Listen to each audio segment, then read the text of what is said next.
Assalamualaikum warahmatullahi wabarakatuh. Waalaikumsalam warahmatullahi wabarakatuh. Alhamdulillahi rabbil alamin wa bihi nasta'inuhu ala umuri dunya waddin. Asyhadu an la ilaha illallah wa asyhadu anna Muhammadar Rasulullah. Allahumma shalli ala sayyidina Muhammadin wa ala alihi wa ashabihi ajmain amma ba'd. Para mahasiswa pasca sarjana,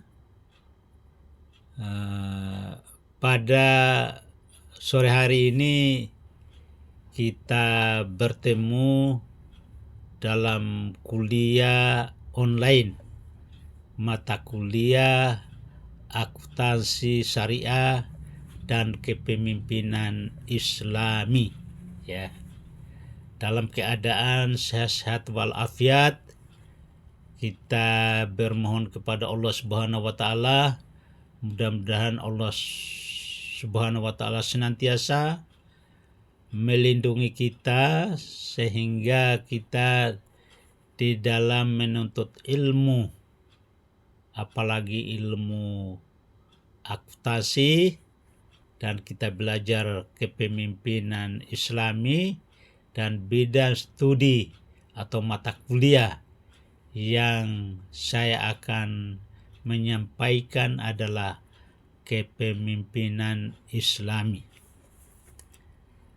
Para mahasiswa, tentunya kita sebagai umatnya Nabi Muhammad tak lupa mengirimkan salam dan salawat kepada junjungan Nabiullah Muhammad Sallallahu Alaihi Wasallam, Nabi yang diutus di muka bumi ini sebagai rahmatan lil alamin.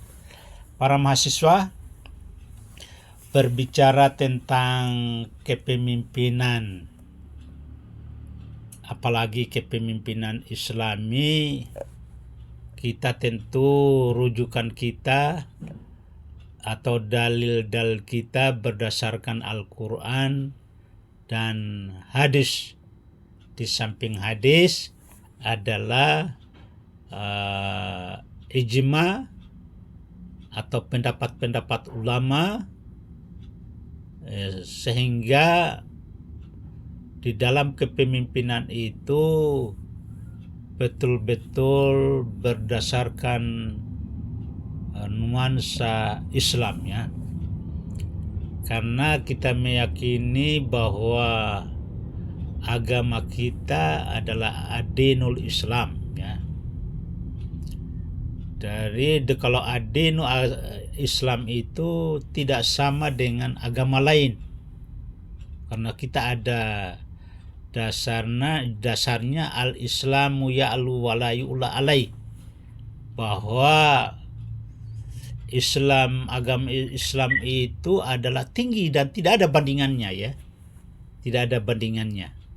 Jadi oleh karena itu kita kembali kepada dasar kita,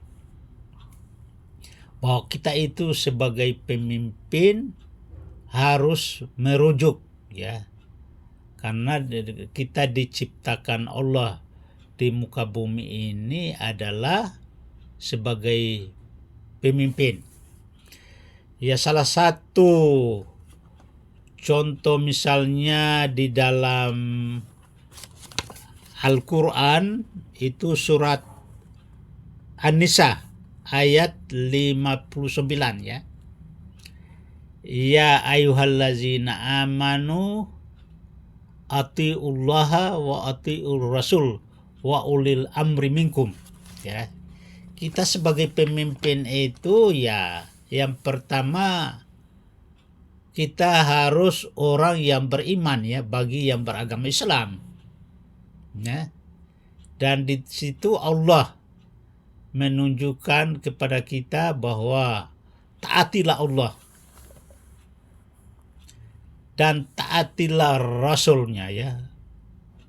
Jadi apa yang disampaikan, apa yang sudah ditetapkan Allah, ya kita taati, termasuk perintah-perintahnya. Perintah-perintah yang lain itu, ya, tentu termasuk di dalam menegakkan perintah salat. Tentu dalam menegakkan perintah salat ini bukan hanya terbatas salat, tapi kita kembali kepada ayat Allah ya. Di sana mengatakan, ya ayyuhallazina amanu taqullaha haqqa tuqatih wa la tamutunna illa wa antum muslimun. Hai orang-orang yang beriman, kita ini semua beriman, taat ya, bertakwalah kepada Allah dengan takwa yang sebenar-benarnya takwa. Jangan kamu tinggalkan dunia ini sebelum sempurna keislamanmu. Jadi karena kita ini sebagai pemimpin, ya kita yakin dan kita percaya ya bahwa semuanya itu, semua yang kita lakukan ini atas petunjuk Allah dan merupakan kewajiban kita yang harus kita lakukan, bukan sekedar melakukan, tapi di balik itu ada nilai. Nilainya apa? Pahala untuk kita. Jadi untuk seimbang dengan itu, dasar kita itu sebagai pemimpin Islam tidak terlepas, tidak keluar dari rukun-rukun untuk ketaatan kita kepada Allah Subhanahu wa taala. Ya, seperti dalam hadis mengatakan buniyal Islamu ala khamsin syahadatin an la ilaha illallah wa iqamis sholati wa ita'iz zakati wa shaumu ramadan hijjul baiti man istata'a ilaihi sabila.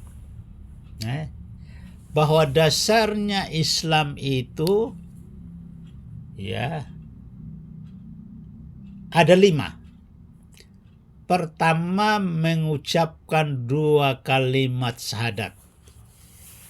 Jadi kita ini sebagai pemimpin ya harus kita ini punya landasan, bukan hanya sekedar kita ditunjuk sebagai pemimpin, tapi ada juga penyumpahan di sana ya.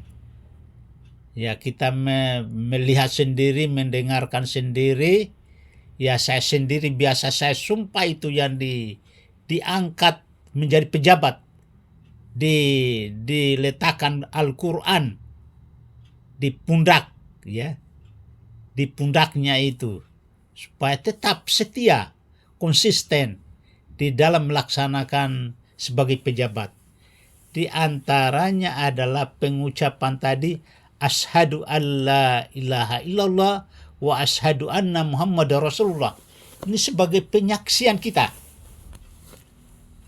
Penyaksian kita ini bukan hanya sekedar juga hanya disumpah, tapi pengakuan kita di dalam mengabdi kepada Allah. Selalu disebut-sebut asyhadu alla ilaha illallah wa asyhadu anna muhammadar rasulullah. Saya bersaksi tiada Tuhan yang disembah selain Allah, dan saya bersaksi pula bahwa Muhammad itu adalah utusan Allah. Ini penyaksian kita, penghambaan kita, penyumpahan kita. Setiap melakukan tindakan sesuatu harus ada kalimat asyhadu alla ilaha illallah wa asyhadu anna muhammadar rasulullah. Ditambah lagi rukun kedua, melaksanakan ibadah sholat. Inilah yang harus kita lakukan. Jadi kalau seorang pemimpin tidak melaksanakan salat, ya itu bisa diragukan ya atas kepemimpinannya. Bagaimana mau diyakini, dipercaya, salatnya saja tidak beres ya. Kenapa salat itu dikaitkan dengan ini? Karena salat itu adalah tiangnya agama. As-salatu imaduddin. Salat itu adalah tiangnya agama. Kalau tiangnya tidak tegak, bagaimana seorang pemimpin ya untuk menegakkan kebenaran, apalagi memimpin bawahannya. Jadi selalu ada kaitannya.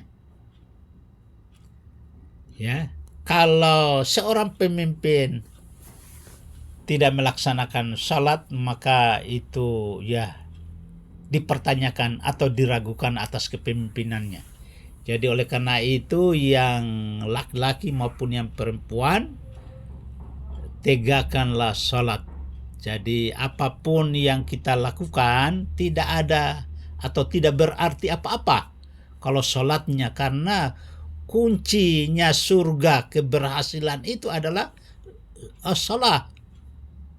Bagaimana kalau kita mau masuk surga tapi kuncinya kita tidak pegang? Bagaimana kalau kita menjadi pemimpin, sholatnya tidak beres? Tapi kalau sudah sholatnya beres, maka semuanya seperti air yang mengalir.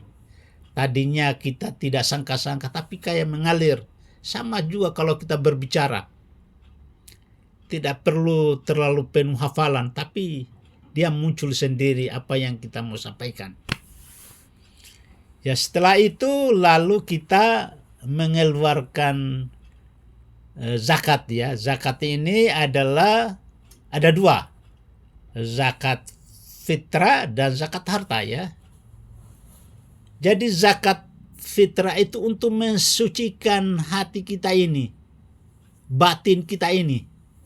Bagaimana kalau seorang pemimpin hatinya kotor?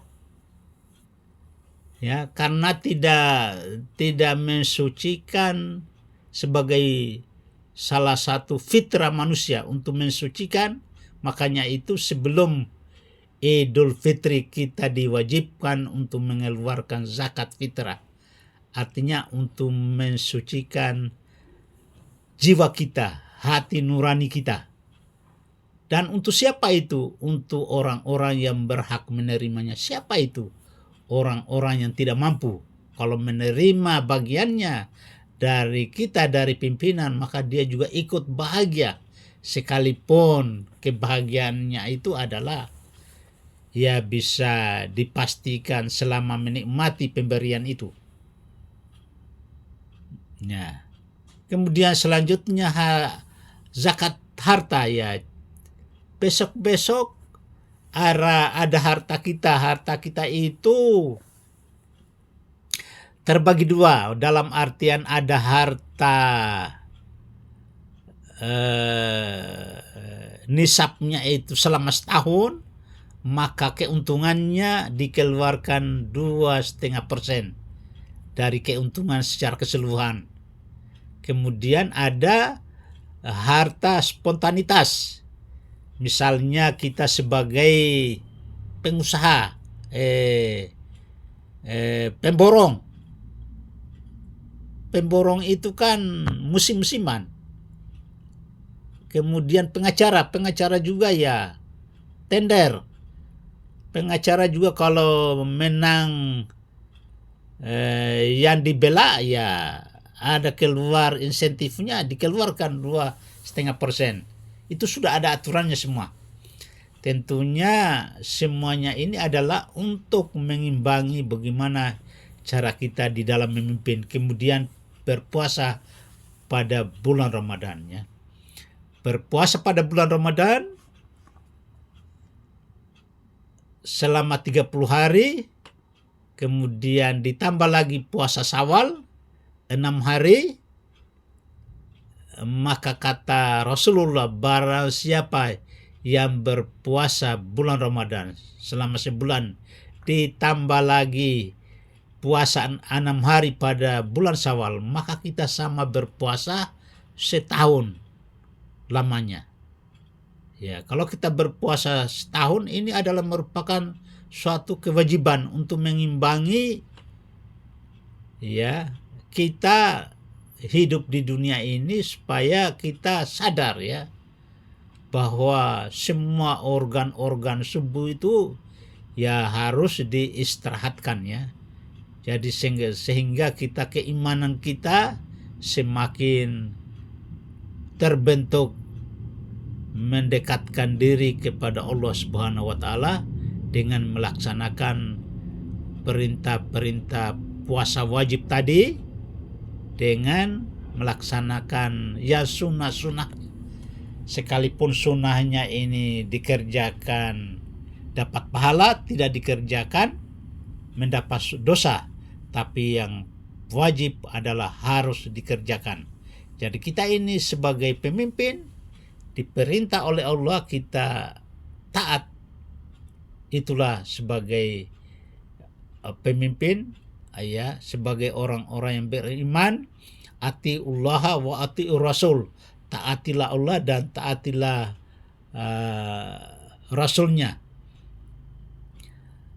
Kata Rasulullah, semua umatku masuk surga kecuali yang tidak mau. Siapa itu yang tidak? Sehingga para sahabat bertanya, adakah yang tidak mau? Ada. Siapa itu? Saya sudah perintahkan, Allah sudah memerintahkan kita. Taatilah Allah dan taatilah Rasulnya. Mereka sudah mentaati Allah, ya sudah dijamin masuk surga. Tapi kata Rasul, masih banyak orang yang tidak taat kepada perintahku. Dalam hal ini adalah melaksanakan ya sunat. Itulah bagi orang yang tidak mau. Jadi yang tidak mau melaksanakan sunnah, ya apa yang diberikan oleh Rasulullah, sekalipun tidak wajib, cuma sunnah hukumnya. Sunnah itu kan kalau dikerjakan dapat pahala sama dengan yang wajib. Kalau tidak dikerjakan tidak mendapat dosa, sedangkan yang wajib dikerjakan dapat pahala dan tidak dikerjakan dapat dosa. Nah, itu keringanannya. Jadi oleh karena itu ya kita melaksanakan yang sunnah, ya jangan ele-elean karena sunnah, tapi kalau sepanjang masih bisa, kenapa tidak? Karena itu adalah untuk kebaikan. Kemudian selanjutnya kita melaksanakan ibadah haji. Ya, ibadah haji bagi yang mampu. Yang tidak mampu adalah tidak dibebani. Ya, seperti sekarang ini adalah orang ya sibuk-sibuk untuk pemberangkatan ibadah haji. Bagi yang ada keluarganya tentu doakan untuk melaksanakan ibadah haji dengan baik sehingga kembali di Indonesia menjadi haji yang mabrur. Para mahasiswa, tentu di ayat lain, ya di ayat lain, sebagai pemimpin, ya sebagai pemimpin, Allah Subhanahu wa taala menciptakan manusia di muka bumi ini dengan sepengetahuan malaikat bahwa Allah akan menjadikan manusia sebagai khalifah. Apa itu khalifah? Pemimpin. Itu dasar kita ya. Jadi pemimpin itu misalnya seorang laki-laki kalau sudah berkeluarga sebagai pemimpin terhadap rumah tangga. Nah, dalam rumah tangga itu memimpin istri, memimpin anak. Tapi kalau suami tidak ada, diambil alih kepemimpinan itu kepada istri. Istri ya. Ya makanya itu istri harus taat kepada suami. Ya. Ada kewajiban, karena kewajiban pemimpin atau suami adalah memberikan nafkah lahir dan batin. Sedangkan haknya istri adalah melayani suami. Ya. Jadi kalau sudah diberikan nafkah lahir, apa itu nafkah lahir? Yang berupa duit ya. Kalau batin apa? Ya mau diberikan pelayanan ya sebaliknya. Tapi suami menginginkan pelayanan dari istri, istri tidak ngerti ya untuk melayani suami ya. Tapi semuanya ini memang ya hubungan timbal balik.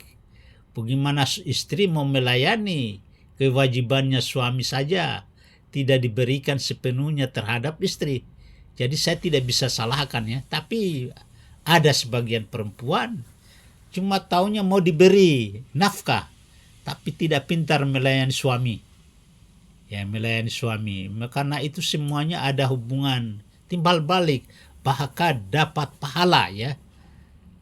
Ada mengatakan bahwa satu kali melaksanakan hubungan suami istri itu sama dengan membunuh 1.000 orang, membunuh 1.000 setan lah ya. Jadi oleh karena itu kalau suami istri apalagi pengantin baru ya berulang-ulanglah berhubungan supaya pada hari itu sering membunuh setan. Nah, sekalipun ada yang jorok ya sama dengan membunuh, wah sembarang dia sebut. Tapi saya mengartikan membunuh setan. Ya itulah makna dari dalam kita sebagai khalifah di muka bumi ini. Jadi semua manusia terutama laki-laki ya diciptakan sebagai khalifah, sebagai pemimpin dalam di mana saja dia berada ya. Kemudian di ayat lain atau di hadis lain mengatakan bahwa apabila kamu, ini kita masih berbicara kepemimpinan Islami ya. Kita ini keluar 2 laki-laki, 2 perempuan ya. Di situ 4-nya ini harus memilih siapa yang jadi pemimpin ini dalam kita jalan 4 orang ini. Tentu yang muda-muda ya memilih yang tua, yang dituakan. Jadi apapun, serangan apapun di dalam perjalanan itu, maka yang bertanggung jawab itu adalah yang lebih tua. Jadi misalnya saya berada di Jakarta terhadap teman-teman saya, berada di Bandung, di Bogor, karena saya dituakan sekalipun saya masih muda, tapi dituakan di sini adalah memiliki keilmuan, memiliki segala macamnya dan dia berjiwa dewasa.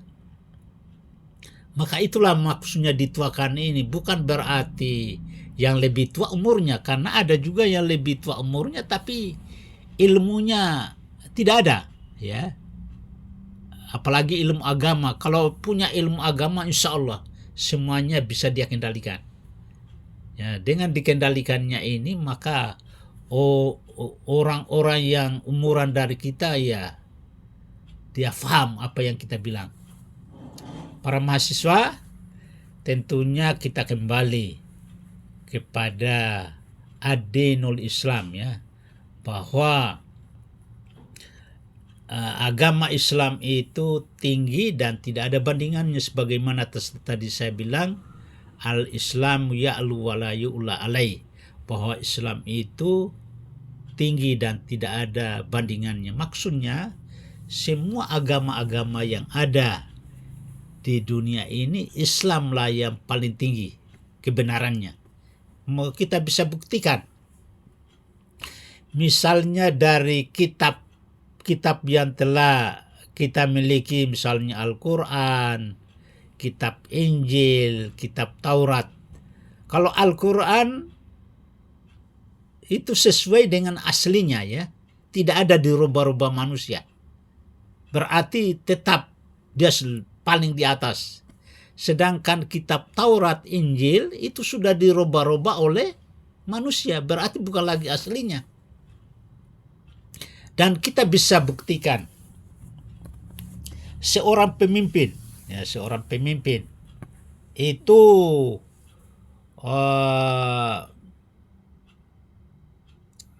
sudah berada di luar angkasan dari agama mereka. Di sana itu